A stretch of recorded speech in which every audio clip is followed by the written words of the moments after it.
So I'd appreciate it if y'all put your pencils down in your electronic devices. If I could have your full attention, please, before I begin. Thank you.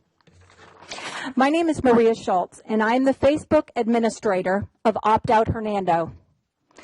I would first like to applaud Mrs. Romano for verifying to one of our parents last week that it is a parent's right to choose not to have their child take the FSA.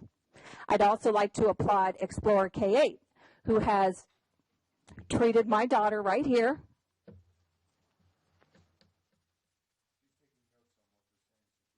But she can't hear if she's distracted.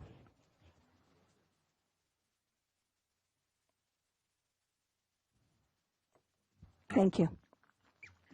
My daughter has been treated with nothing but dignity, as I have informed her teachers that she is not to take any test that is not teacher created and graded. I'm not about not testing. It's just certain kinds of tests. I'm here to talk to you today about the truth and implore you to work with me, with us parents, on better informational letters regarding the FSA. We take an oath, and it is for the whole truth and nothing but the truth. And quite frankly, that's what we want our kids to learn, right? We want them to live this in our daily lives.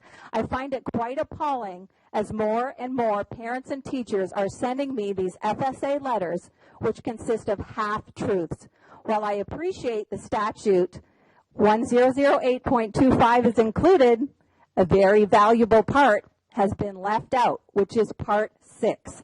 It states, documentation shall be submitted from the student's teacher to the principal that indicates that promotion of the student is appropriate and is based upon the student's academic record. In order to minimize paperwork requirements, such documentation shall consist only of existing progress monitoring plan, individual IEP, if applicable, report card.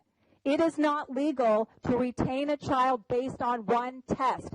Please stop telling our third graders you are going to fail if you don't pass that test. My daughter was in the hospital. She's had the gastro test done, and I found out a whole lot of other kids 8 years old are going through this. I know some of you have kids that are going to be in third grade. Can you imagine having to go to psychiatrists, psychologists for a test? It doesn't even count towards their grade. I also observed some third grade letters will be retained for scoring 1, which is Chocachatty on the wall of shame this week, while others, such as Challenger, says some will be retained. Again, a half-truth. It is the parents' responsibility for education for their children according to the United States Code. I'm asking all parents are provided with all of the options.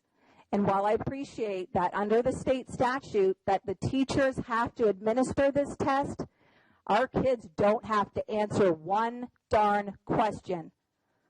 Let's try and remember our priorities here. These 2 girls right here, that's why I'm here. And for all the other kids so they don't have to end up in the hospital. And I appreciate if you would work with us. Thank you.